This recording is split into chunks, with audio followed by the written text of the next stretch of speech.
وہ $5 کا پریمیم بڑھ کے 60-70 ڈالر کے اوپر آپ کو جا کے وہ ڈیزل خریدنا پڑا. تو نہ صرف $300 پر بیرل کے اوپر تیل، پر اس کے اوپر اس کا پریمیم تقریباً $50-60-70 کے اوپر پہنچ چکا تھا، کیونکہ اتنی زیادہ قلت اس کی آپ کو بین الاقوامی منڈی میں تھی. جو انشورنس جو چند لاکھ ڈالر میں ہوتی تھی، وہ جنگ کی وجہ سے $15 ملین کے اوپر جا چکی تھی. جو کرایہ چند لاکھ ڈالر کے اندر ایک جہاز کا ہوتا تھا،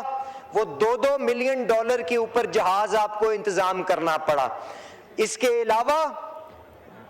LNG کی جو ساری سپلائی تھی، وہ بھی آپ جانتے ہیں کہ قطر کے ساتھ پاکستان کا 10 سال پرانا ایک معاہدہ ہے، جس کے تحت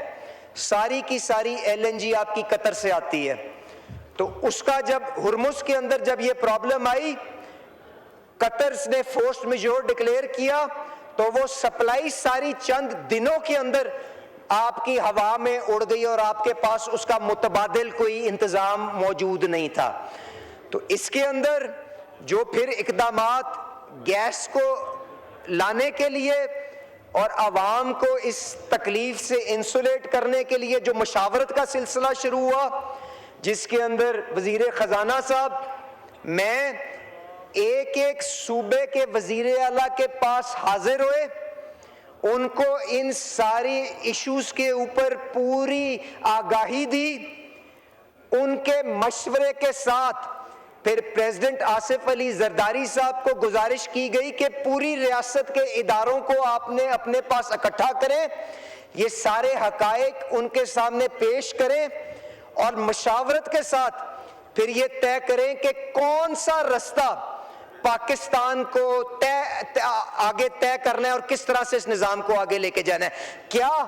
ہم نے وہ رستہ اختیار کرنا ہے جس کے اندر آج قطاریں اور آج لڑائیاں ہم پیٹرول پمپوں پہ دیکھ رہے ہیں، یا ہم وہ رستہ اختیار کریں کہ جس کے اندر لوگ اپنے فیصلے خود کریں، اور جو in productive use of this extremely scarce molecule ہے، وہ اپنے گھروں کے اندر ان کو اجازت دی جائے کہ وہ خود فیصلہ کریں، اور ہم صرف اور صرف اپنی ذمہ داری اس حد تک محدود کریں کہ کمزور ترین لوگ، جن کی طرف اپوزیشن کے ساتھیوں نے بھی نشاندہی کی، ان کو کس طرح سے تحفظ دیا جا سکتا ہے، چاہے وہ موٹر سائیکل والے ہوں، چاہے وہ جو پبلک ٹرانسپورٹ میں استعمال کرتے ہوں، چاہے وہ کسان جنہوں نے آگے ہل چلانا ہے، ٹیوب ویل چلانے ہیں، ٹریکٹر چلانا ہے، یا وہ لوگ جو مارکیٹوں کے اندر اپنا باعزت روزگار کمانے کی کوشش کریں گے. تو ایک بھرپور مشاورت کی بیٹھک پریزیڈنٹ ہاؤس کے اندر، جس کے اندر سارے وزرائے اعلیٰ، پرائم منسٹر آزاد جموں کشمیر اور قائم مقام وزیر اعلیٰ گلگت بلتستان وہاں پہ موجود تھے. وہاں پہ بیٹھک کا انتظام کیا گیا، جہاں پہ فیلڈ مارشل عاصم منیر صاحب بھی موجود تھے، عسکری قیادت بھی موجود تھی، اور یہ طے کیا گیا کہ آپس میں ذمہ داریاں بانٹیں کہ حکومت نے تو وفاقی حکومت نے اپنے اخراجات کو دوبارہ ترتیب دے کے تقریباً 120 130 140 ارب روپے کا انتظام کر کے چند ہفتوں کے اندر عوام کو اس آئل شاک سے تحفظ دینے کی بھرپور کوشش کی ہے. تو اس کے بعد پھر ایک دفعہ وزیر خزانہ صاحب، میں،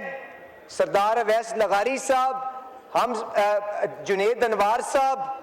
IT منسٹر شہزاد فاطمہ صاحبہ، ان ساروں کو ایک صوبائی دارالخلافے میں بھیجا گیا. ان کے ساتھ ان کی ترجیحات کو طے کیا گیا. جب سب کو ایک پیج کے اوپر لا کے اس کا حجم اور اس کی نوعیت جو کرائسس کی ہمارے سامنے کھڑی ہے دیکھتے ہوئے جب سب کو آن بورڈ کر لیا گیا، تو وزیر اعظم صاحب سے درخواست کی گئی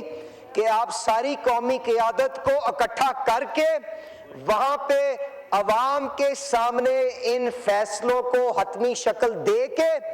اس کے بعد اس نیشنل جو prime ministers subsidy targeted subsidy program کے ساتھ آپ اس پرائس ٹرانسمیشن کے فیصلے کو آگے لے کے چلیں، کیونکہ اس کا جو حجم